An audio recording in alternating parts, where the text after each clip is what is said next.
Sejam todos bem-vindos ao podcast direto do Expo Favela.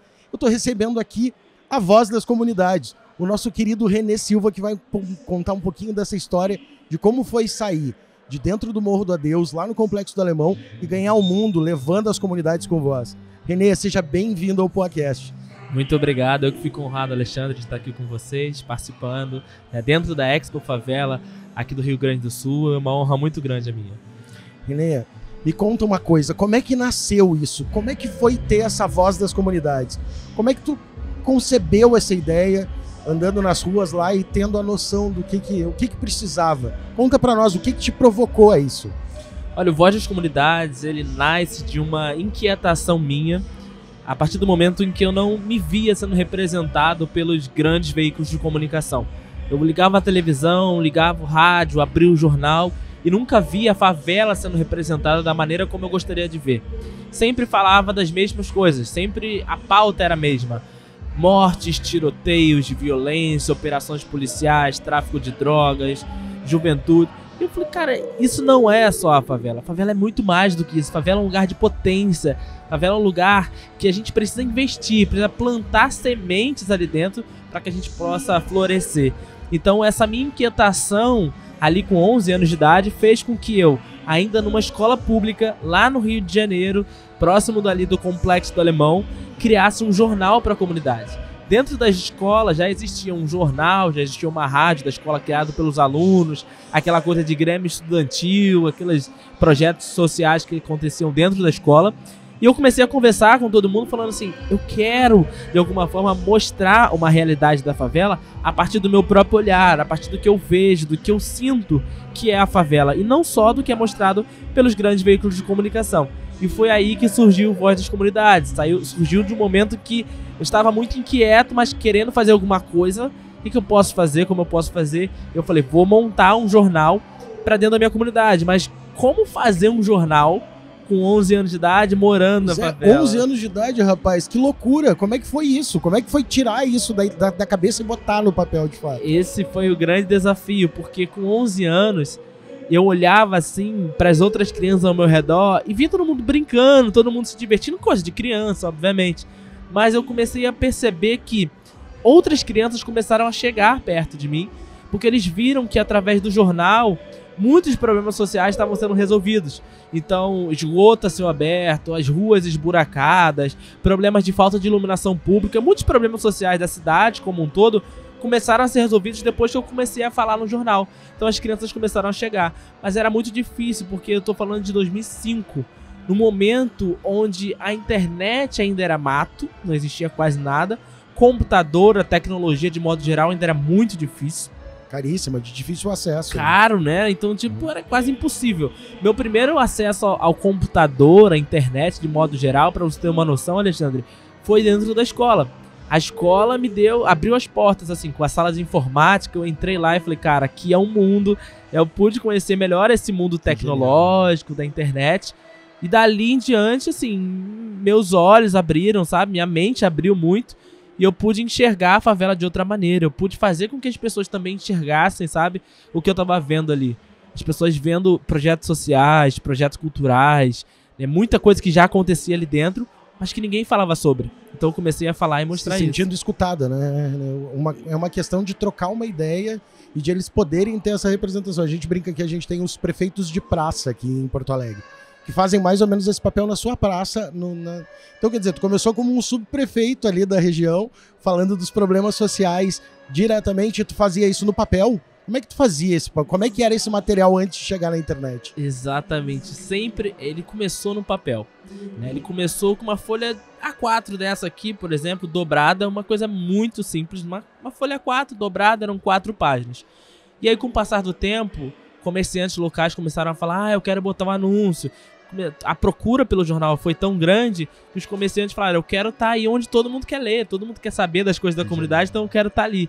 Então os comerciantes locais começaram a se mobilizar para colocar anúncio no jornal, para chegar junto às escolas, né? O primeiro momento ali que eu tive, assim, bem marcante também, foi quando eu, ainda com esse jornalzinho pequeno, em papel, dentro da comunidade, a diretora de uma escola particular, dentro do Complexo do Alemão, me chamou pra estudar. Ela falou, eu quero te dar uma bolsa de estudos aqui. Eu estava numa escola pública, fiquei nessa escola pública uns 8 meses. Depois ela falou, vem pra cá, eu quero te dar uma oportunidade, eu vi que você tem um brilho diferente, tem alguma coisa, então quero te ajudar. E aí ela me convidou, eu fui bolsista dessa escola, que também continuou ajudando com suporte. Então naquele início, a escola foi muito importante pra mim, assim, foi fundamental. Então assim, o acesso à escola, a diretor, os professores, porque eu tinha 11 anos de idade, eu não sabia muito escrever direitinho, fazer um artigo. É uma criança, então você tem os erros ali, gramática e tudo. Então a professora de língua portuguesa, ela me ajudava na revisão, ela parava lá, eu vou te ajudar, vou revisar o jornal. A diretora falava, eu tenho uma câmera fotográfica em casa, aí me dava essa câmera, né? A diretora adjunta, eu tenho um computador, e com isso eu fui crescendo, as pessoas foram acreditando. Então acho que o mais importante é isso, é acreditar, né? Processo de crença, né? Porque muitas vezes a gente tem esse desafio na comunidade, na favela, é as pessoas acreditarem, né? Então, quer dizer, tu quebrou essa barreira, conseguiu colocar isso no papel. Tem uma coisa que também me chama sempre muito a atenção na comunidade, que é o seguinte: há um processo de participação, né? Todo mundo ajuda um pouquinho. Quando a galera acredita, todo mundo ajuda um pouquinho, né? E assim, o René foi pra frente, é uma vitória de todo mundo, não é uma vitória ali do René e tal, e o René reconhece isso contando sua história. Bom, papel feito, começou, ganhou uma bolsa de estudo, e aí? E essa transição para a internet, para chegar a esse boom que é ser hoje um influenciador que tem poder de voz, não só para escutar a tua comunidade, mas do país e na América Latina. Me conta aí, como é que foi isso? Olha, esse momento de transição, né, pro digital foi muito interessante, porque lá em 2008, 2009, começaram a surgir aquela coisa de blogspot, aquelas coisas ali bem no início, ali, começando com aquilo tudo, e eu criei um canal pro Voz, eu criei um canal pra mim, falei, quero criar aqui dentro da internet. Criei uma conta na rede social, criei uma conta no Twitter, criei uma conta no Orkut, no Facebook, nas redes sociais que tinha naquela época. E aí, naquele momento, quando aconteceu em 2010, uma mega operação da polícia dentro do Complexo do Alemão, todo mundo estava acompanhando pela televisão. Me lembro, né? Aquele momento, a gente acompanhou. Todo mundo, né? As emissoras pararam a programação para mostrar o Brasil inteiro. E aí tava aquelas cenas, né? Fuga de traficantes do Complexo da Penha pro Complexo Alemão, aquelas imagens dos tanques de guerra, aquilo tudo. E com isso, muita gente começou a me mandar mensagem no Twitter. Mas eu não tinha muitos seguidores no Twitter. Eu tinha, sei lá, uns 200 seguidores, 250 por aí. E eram muitos amigos da escola, professores, diretores, jornalistas também, que já estavam atentos ali ao que eu estava fazendo. E essas pessoas começaram a mandar mensagens perguntando como que eu estava, se eu estava seguro, se eu estava bem, como que estava a situação dentro da minha casa também. E aí as pessoas estavam vendo pela televisão, aquela coisa de helicóptero sobrevoar, tanques de guerra, uma coisa, né? E aí eu comecei a falar, eu tô bem, tô seguro, tô em casa. De repente, eu percebo que o número de mensagens ultrapassou o número de seguidores. Eu falei, cara, eu tenho 250 seguidores, como que eu tenho 500 novas mensagens chegando no Twitter? E aí eu descobri que esses meus amigos sacanas que estavam perguntando ali se eu estava bem, se eu estava seguro dentro de casa, eles começaram a mandar mensagens para pessoas famosas como Luciano Huck, Glória Pérez, Preta Gil, William Bonner, vários jornalistas, cantores, formadores de opinião falando, segue esse menino, ele mora lá dentro do Alemão. E aí com isso eu comecei a mostrar a realidade do Alemão, né, para mais de 10, 20, 30 mil seguidores. Em 24 horas eu tava com 50 mil pessoas me seguindo no Twitter. Que loucura! E isso é muito louco, porque você para pra pensar em 2010, né, a gente tá em 2023. 2023. A gente para pra pensar isso em 2010, 50 mil seguidores em 24 horas era muita coisa. Muita coisa, né? Eu tô louco. Hoje ainda é, né? Hoje é, mas naquela época era coisa tipo, né, muita coisa. E aí com isso passei a ficar conhecido mais nacionalmente, as pessoas, a voz da comunidade começou a crescer mais, a expandir, e com isso eu comecei a usar mais essa voz para mostrar e reivindicar melhorias para dentro da favela. E aí começava a mostrar também na internet, não só no jornal. O jornal impresso ele tem uma coisa, que tem um processo. Né? Você tem a reunião de pauta, você tem ali a produção da matéria, você tem a revisão, você tem a diagramação, você tem a entrega. Depois da entrega que você tem um resultado. Então, é um processo demorado, mais longo. E o digital não. A internet, como você perguntou aí, depois que passa por esse processo digital, a gente posta e na mesma hora tem a resposta. A no prefeitura momento. vai lá, responde. O governo do estado vai lá, já responde, já resolve o problema. Então é muito mais instantâneo, muito mais rápido, né? Não, e o legal, né, René, tu consegue colocar a tua visão, a visão de quem mora ali. Não é a visão, mesmo que hoje tu tenha formação na área de comunicação, é a visão do morador. Então, quer dizer, tu conseguiu cobrir esse evento, que foi um evento que parou o país, mas tu consegue ainda manter essa realidade da visão de alguém que tem a linha jornalística, mas que consegue falar do que toca na vida da pessoa. Essa é a grande diferença, eu acho que é isso que tu estava buscando, né? Sem dúvida, sem dúvida. E as informações que eu passava ali, por exemplo, eram de uma forma mais humanizada. Porque a grande mídia, quando ela estava retratando tudo aquilo que estava acontecendo, era de helicóptero, era a partir da assessoria de imprensa do governo do estado, da polícia militar, e aí tinha um olhar específico. Quando eu, enquanto morador ali, começava a falar, por exemplo, gente, nesse momento o comércio fechou.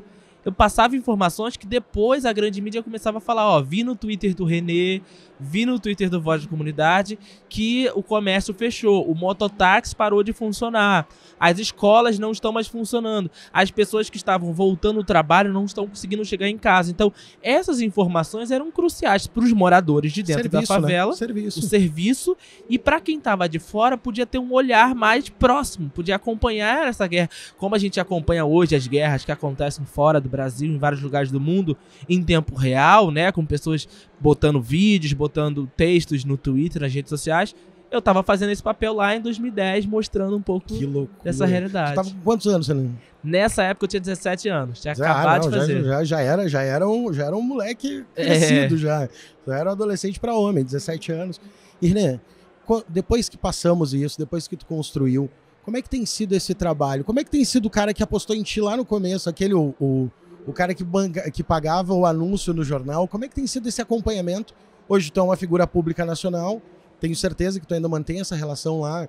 Essa semana eu tive uma live muito legal com um rapaz também do Complexo do Alemão, o Bené, que tem a King Oliver. Gente muito boa, rapaz. Ele é maravilhoso, o Bené. A primeira reportagem que saiu na mídia sobre ele foi o Voz da Comunidade. Ele leva isso para todos os lugares. Inclusive na Expo Favela do Rio, ele mostrou lá também. Não, então, como é que é essa relação com a comunidade hoje, tu tendo esse peso de voz? Como é que se dá isso no dia a dia? Agora a responsabilidade aumentou, né? Duplicou, triplicou, porque é uma responsabilidade que se carrega, né? Quando você diz, né? Quando a mídia coloca você como um porta-voz da comunidade, como uma pessoa referência daquele lugar, tem uma cobrança muito grande local, sabe? Então a minha relação é muito próxima com a comunidade, né? O tempo inteiro. Eu tô viajando, mas eu tô lá. Quando eu chego no Rio, eu vou pra lá, ando na comunidade, né? O primeiro anunciante lá, o açougue da comunidade, o seu Manel, né? O seu Novaes, eu mantenho o contato com eles, eu continuo falando com eles, eles continuam anunciando no jornal.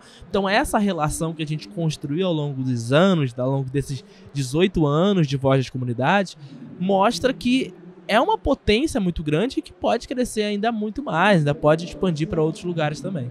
Então vamos fazer uma provocação. Me diz o que o moleque que está nos acompanhando aqui nas comunidades, aqui na periferia de Porto Alegre, aqui nas periferias do interior do Rio Grande do Sul, podem fazer para fazer um pouquinho diferente, fazer com que a sua comunidade tenha voz.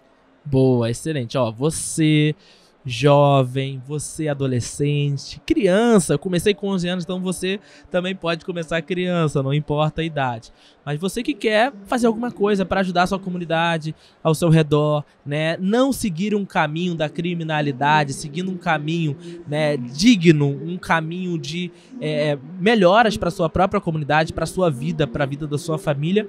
Procure, não precisa criar um jornal para dentro da sua comunidade, mas hoje a gente tem redes sociais, a gente tem outros acessos que com certeza muitos de vocês têm acesso de alguma forma à tecnologia, seja dentro da escola, seja dentro de casa, com computador, com celular da mãe, do pai, de algum tio, de algum vizinho, e que consegue ter acesso à internet, ter acesso às redes sociais. Então, crie alguma plataforma, mostre através dessas redes sociais a sua realidade, a sua comunidade, os projetos sociais que existem aí. Você não precisa ser jornalista, não precisa ser comunicador, mas se o seu sonho é ser bailarino, se o seu sonho é ser bailarina, se é ser cantor, se é ser cantora, independente do seu sonho, corra à frente do seu sonho, vá, né? Acho que quando eu falei sobre as pessoas que acreditaram muito em mim, é muito disso. Eu procurei, É isso aí. né? Para que elas já acreditassem. Eu fui lá, procurei, bati na porta, falei, ó, açougue, vamos anunciar no jornal, diretora da escola, professores. Então, acreditar, né? Acho que essa é a palavra que eu gostaria de trazer aqui.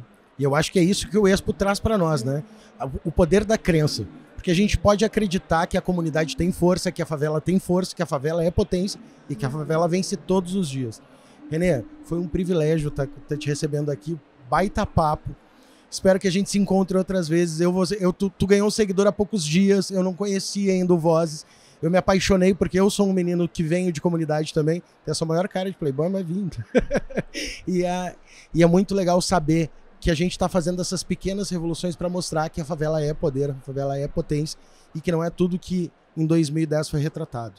Cara, dá uma dica final pro pessoal e dá um adeus final, conta um pouco disso, porque para mim já valeu o assunto hoje. Boa, maravilha. Bom, então você, jovem, adolescente, né, além de acreditar nos seus sonhos, fica esperando, né? Muitas das vezes a gente fica naquela, vou esperar um patrocínio, um apoio, isso ou aquilo, independente da sua instituição, do que você queira fazer, mas correr à frente dos seus sonhos, buscar a diretora da escola, professores, buscar apoio de outras pessoas, adultos que podem contribuir, que podem te ajudar a realizar o seu sonho. Eu acho que isso é fundamental, porque muitas das vezes a gente tem visto, infelizmente, muitos sonhos de crianças sendo interrompidos através de operações policiais, balas perdidas. Então a gente precisa fazer com que esse resgate aconteça. Então a gente precisa sonhar. Nossa capacidade de sonhar e acreditar precisa se fortalecer cada vez mais. É isso aí, sonhar é acreditar.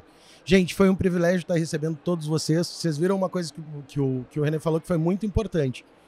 Usem as estruturas de escolas. Nós temos aqui em Porto Alegre hoje, quase todos os alunos têm acesso ao computador. Eles têm um computador próprio para sua aula do dia a dia. Eles receberão um Chromebook para ter aula durante o período escolar. Então usem isso, façam essa revolução, façam a sua voz ser escutada, acreditem no seu sonho. Eu acho que o Renê falou tudo aqui, ele conseguiu mudar isso. E ele está mudando não só a realidade dele, gente. Ele está mudando a realidade da comunidade.